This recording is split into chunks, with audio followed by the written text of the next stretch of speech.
Place in ordinary houses up and down the country. Even the neighbours might not know it's going on, but maybe they should, because it's illegal and dangerous.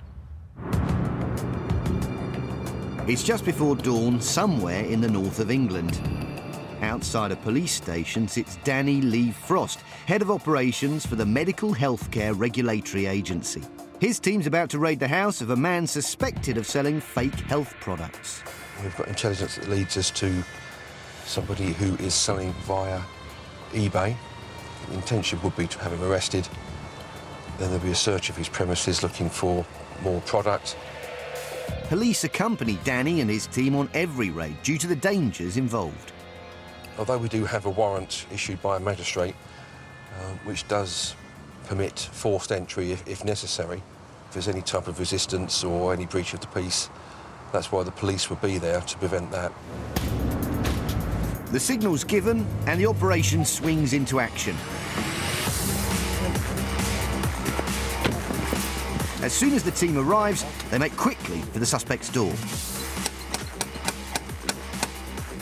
Open the door, please. We're officers from the Department of Health. We have a warrant issued under the medicines regulations for search of property. Okay. Okay? Thank you. Police officers, together with agents from the MHRA, enter the property. Upstairs with Nancy, secure the female. Nancy? Yep. Across Britain, behind suburban doors just like this, a huge new trade in dangerous fake drugs and devices is booming. You're going to get close when we get you. While the man gets changed, officers discover a box of counterfeit razor blades. Sold through online auction sites, these blades have previously been found to contain human hair, skin and bacteria. Horrifyingly, the low-quality blunt metal can also scar users for life. These were razor blades, aren't they? Sorry? Razor blades. Yeah, I thought that's what you... I don't know, that's the only thing I've been selling. That's all I've been selling lately. The man claims these are the only fake health products in the house, but that's not true. Upstairs, more razor blades are found, together with a substantial stash of counterfeit Viagra. We've probably got 400 or 500 packs of medicines that we can bag up and take away. Fake drugs have been found to contain amphetamines, brick dust, arsenic and even road paint, and supplied without prescription, they can kill. That the reality of a glossy website that shows a doctor with a white coat and a stethoscope is not that it's coming from a pharmacy or from a doctor. It's actually coming from a housing estate such as where we are today. The man is handcuffed and the operation continues. Anything that may contain evidence of selling illegal health products is seized. There's any other computers in the house? The internet makes it easy to sell fake and illegal goods. This man is even putting his own family at risk, storing drugs and other products in the bedroom of his young child. Once you go through the front door, you just don't know what you're going to find. There's no indication from the website when we were looking at it earlier that anything else was going on. We are a private address. What goes on inside is private. You just don't know what you find when you go in. Everything the team's found is taken away as evidence. The day's only just begun, but it's a bad start for this man. He's led away to the police van and then to the cells. He'll be questioned later in the day. But it's been a successful morning for Danny and the team. The trade in fake health products is a multi-billion-pound industry.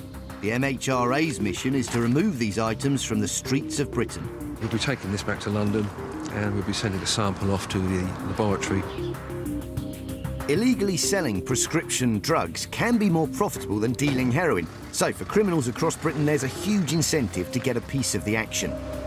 This bag alone is worth over £10,000. The man is later cautioned, and the counterfeit drugs and other products are destroyed.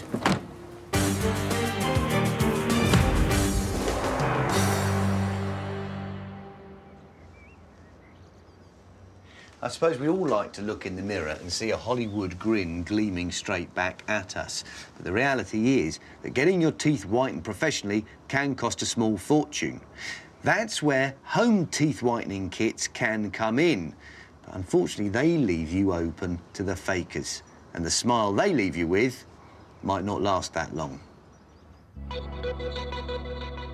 Teeth whitening is big business. Most dentists now offer a teeth whitening service, and dedicated teeth whitening companies have sprung up across the country, committed to giving Britain slightly pearlier whites.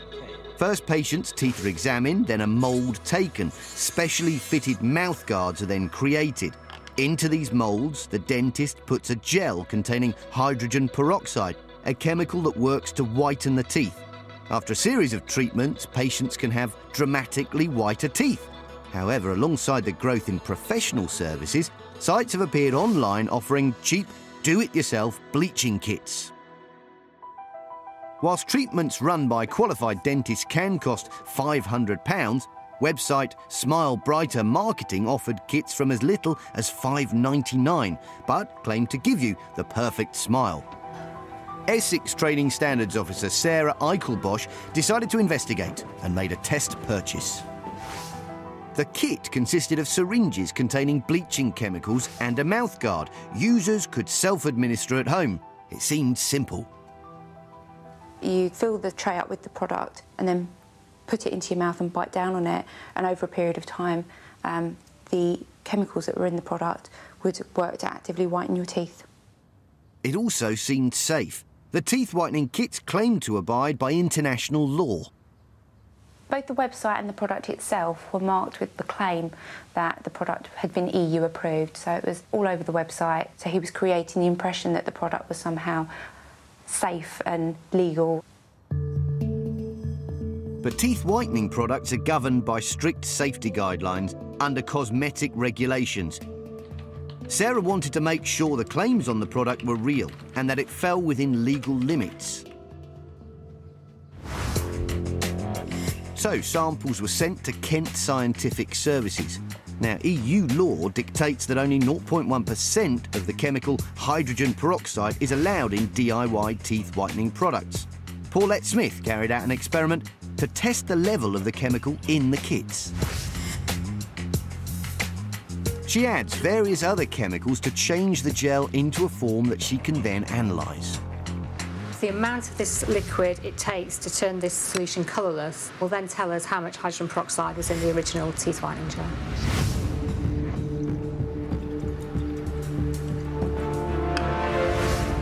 After some quick follow-up calculations, the results are in.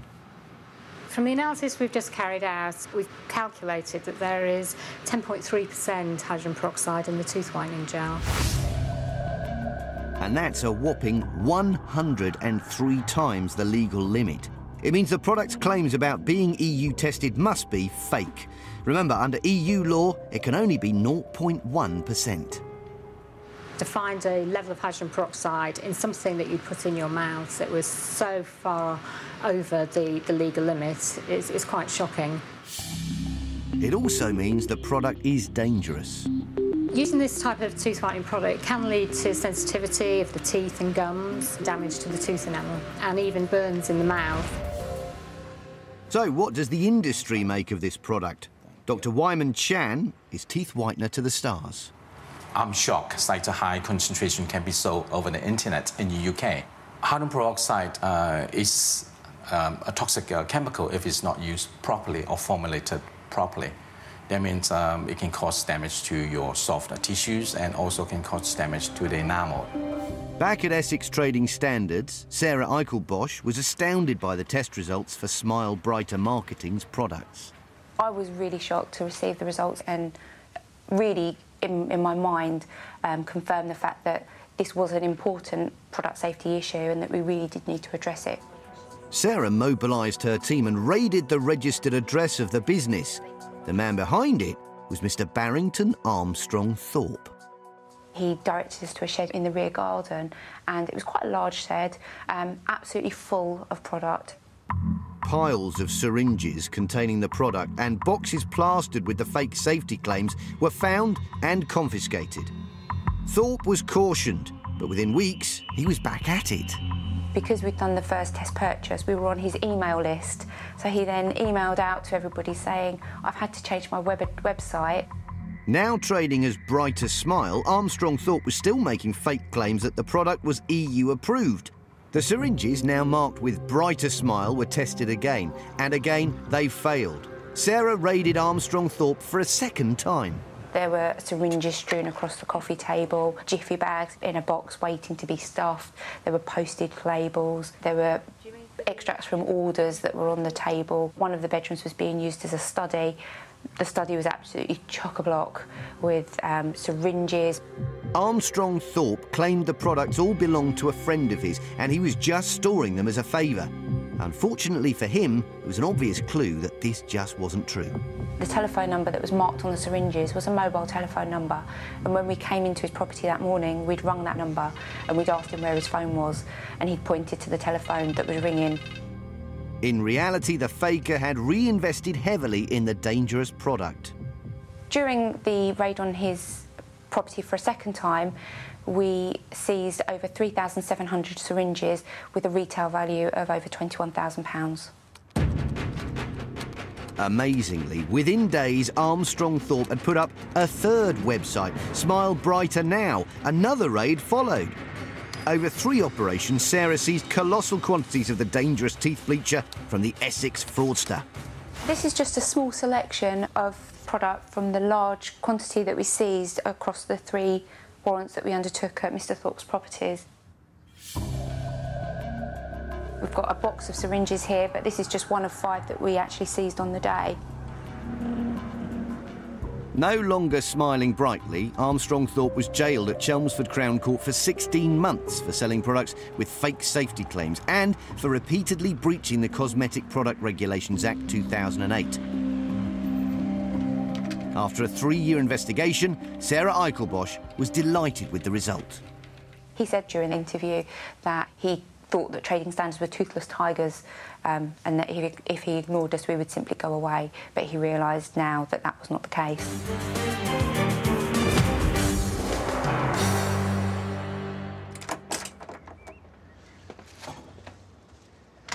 Charities in the UK make life better for millions of people every year, but they need our help to do it. And one of the ways we can help them raise funds is by taking a bag like this, filling it full of unwanted clothes, and then leaving it on the doorstep for collection. But it turns out that even charities can fall prey to the fakers. And the sums of money that are involved are staggering. Fake Britain has shown previously how fakers are exploiting the charity sector, sending out fake leaflets for real charities and stealing donations of clothes to then sell on for a profit. We've been losing about 50 tonnes a week to these bogus collectors and these thieves. But we can reveal that this charity fakery has now reached epic proportions. Customs officials at the port of Dover have seized 80,000 counterfeit collection bags being shipped across the border into the UK in just one vehicle. Mark Rolfe is head of East Kent Trading Standards. He's come here to his team's storage facility to examine the shocking haul. This is one of our secure stores. It's where we keep evidence of the various cases that we're working on at the moment. You'll see around here we've got fake DVDs, we've got fake clothing, we've got fake alcohol. But this is our biggest seizure of recent weeks, which is fake charity collection bags. It's the biggest seizure of fake charity bags ever recorded. Cancer Relief UK is a real organisation, but these bags are 100% counterfeit. We spoke to the charity and the charity told us that they haven't done door-to-door collections for a couple of years now, and on that basis we knew that there was something wrong. They are, we're told, a straight copy of a bag that the charity used to use. The fakers have copied every detail of the genuine bags and printed the fakes in tens of thousands. Had they got through the port, the bags would then have been posted through people's letterboxes here in the UK. The shipment came from Eastern Europe. Surprisingly, the fraud would have netted the fakers an absolute fortune. Our current intelligence suggests that second-hand clothes fetch somewhere in the order of £700 a tonne. Now, based on the 80,000 bags we've got here, I would estimate that you could get about 10 kilograms of clothes into one of these bags. When you do the maths, that's about £560,000, just over £500,000 worth of fraud. So there's every incentive for fraudsters to get involved in this market. That's a massive return for the criminals behind the fraud. The fakers had also carefully planned the collections of their bogus bags. All of the boxes between them cover Monday to Friday. So our fraudsters have got it well set up so they can go around 5 days a week collecting free clothes to sell and to keep the money away from the charities that deserve it. Mark's appalled by the effect this can have on the charities. It's totally deceitful and very distasteful. And the victim here, obviously, is the legitimate charity that people thought they were giving to. Steve Coop is the director of the genuine charity Cancer Relief UK. The UK Border Agency at 7 in the morning rang me to inform me that they'd stopped a vehicle at Dover Docks. We were just completely flabbergasted. We were just dumbfounded that someone could do that to a charity. We do so much good work to raise the profile of the charity, and this sort of thing can only do harm. When we tell Steve the fraud could have made the criminals £500,000, he's appalled. We would be able to do a lot of good with that money, help people run appeals for treatment that may be needed abroad. Near home, we give out cash grants. The charity has now introduced a new bag system, changed the design of their collection sacks, and all their collectors wear ID badges. This is the only legal bag for Cancer Relief UK. If you get a bag any other than this, it is illegal, so it can be reported to either the trading standards or the police.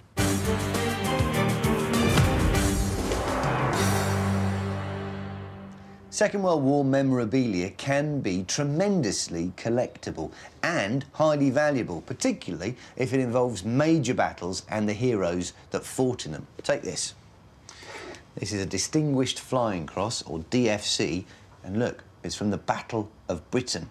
And this is the letter of condolence to the family of the airmen that won all these awards. Altogether, these should be worth around £3,000. I say should because they're fakes. It appears that the fakers have been making a bit of history of their own.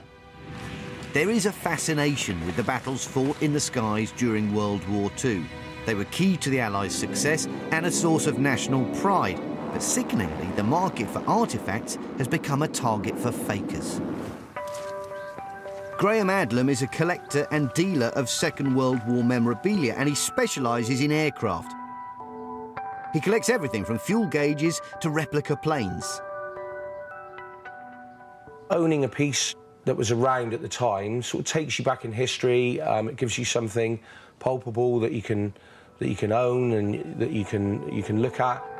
Rare items can be sold for thousands of pounds, so when Graham spotted a highly prized item, a joystick of a German fighter from the later part of the Second World War, he jumped at the chance to buy it. I first spotted the joystick on an auction site on the internet. I was quite excited about it because it was from a Messerschmitt 163. There was, I think, less than 200 made. Graham bid on the item and won. I paid just over £1,500 for it, which, for something as rare as that, I thought was a good price. The piece arrived and Graham was delighted with his rare find. When I unwrapped it, I mean, it looked excellent to me. It looked, you know, it seemed a very good piece, so I was quite happy with it. But when Graham posted a picture of the item online, he was immediately contacted by a military expert, stating the item was a fake and pointing out the reasons why. The most obvious thing immediately is the red tinge, which is showing under the paint, which is red primer. German grips never had red primer, they were anodised. These letters, they were painted on by hand, that's quite correct, but these letters do not correspond to the ME 163. They're a mishmash taken from other aircrafts. All these buttons, they're from a variety of different aircraft. This so-called rare item of World War II memorabilia was actually valueless. Graham had lost £1,500. I'm only a one-man small business, and, you know, losing that sort of money is a huge blow. And it's absolutely devastating to find out that the thing was a complete fake and totally worthless. But the trade in fake Second World War memorabilia doesn't stop there. During the Battle of Britain, certain squadrons and pilots became known for their bravery, and their personal effects are now bought and sold for vast sums. Ian Wilson's a collector specialising in items from 609 Squadron. I initially bought this item here on eBay. I paid a reasonable amount of money for it, in excess of £400. The silver cigarette case had supposedly been owned by fighter pilot ace Eugene Tobin and hand-engraved with his name. Ian was initially happy with it until he compared it with another cigarette case he'd bought from the same source, allegedly a First World War piece engraved with the name of Lieutenant Cox. Looking at both items together, Ian realised the engraving seemed too regular to be done by hand and suspected foul play. It looks to me as though these have been computer engraved. I know that's possible. The engraving is too clean, it's too accurate. The engraving's shallow. I'm more or less convinced that these haven't been engraved at the time.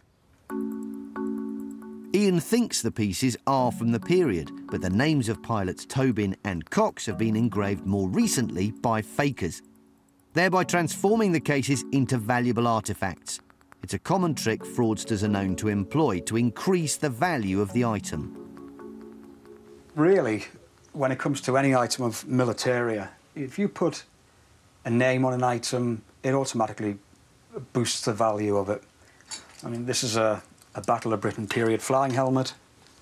It's actually dated 1940, and that's probably worth around about £600. You put a Battle of Britain ace name on that, and you could add a zero to it. To test his theory, Ian's decided to take the two pieces along to master engraver David Melvin in Newcastle.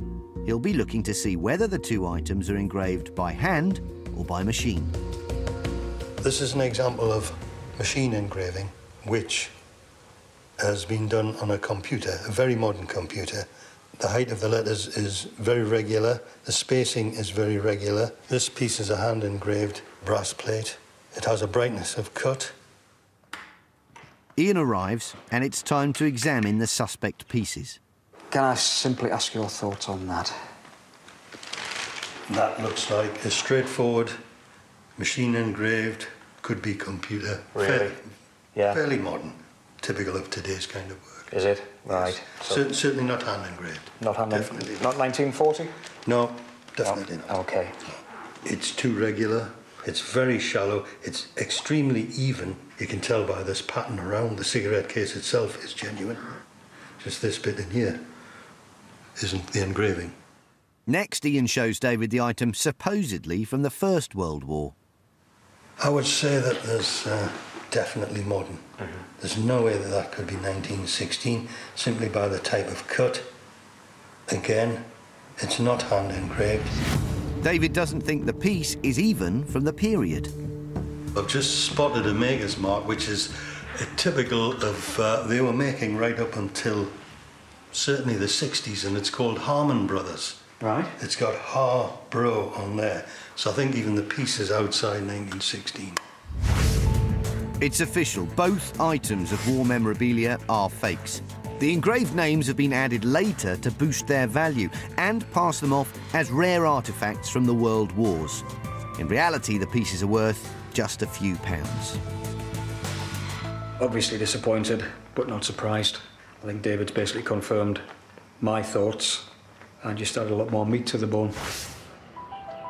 Andy Saunders is one of the world's top aviation history experts, specialising in the Battle of Britain. He's come here to the RAF Museum at Hendon to compare some legitimate documents with some astonishing fakes.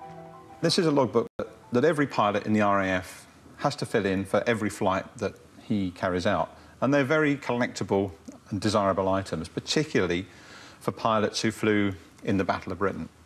But once you start to look at this a little more carefully, then it all begins to fall apart. The first thing that we notice on the front here is the pilot's name. We've got E. Campbell, pilot officer. Now, a quick check of the RAF list for 1940. There is no pilot officer E. Campbell. The book is incredibly detailed, but on closer inspection, it's littered with factual inaccuracies. And we've got here Tiger Moth K6146. Well, in actual fact, K6146 was not a Tiger Moth. It was an aircraft called a Gloucester Gladiator. He talks about the engine here, and he talks about it being the starboard engine. Well, a Tiger Moth was a single-engine biplane. The logbook is a complete fake. Every single entry in it has been entered by a forger, including elaborately made stamps and fake signatures. But why has the faker gone to all this trouble?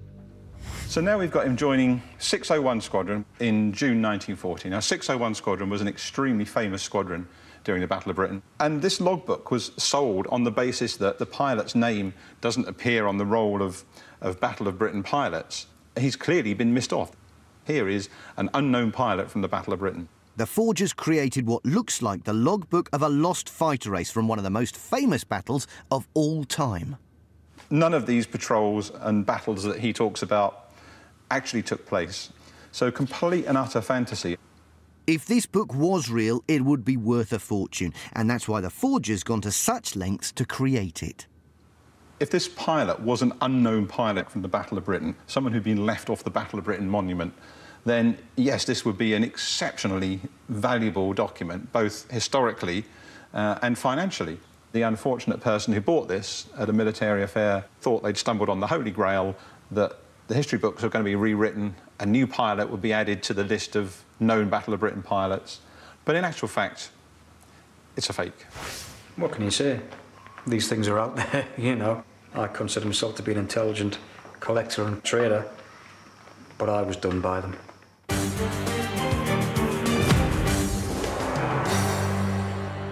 That's all from Fake Britain. Bye-bye.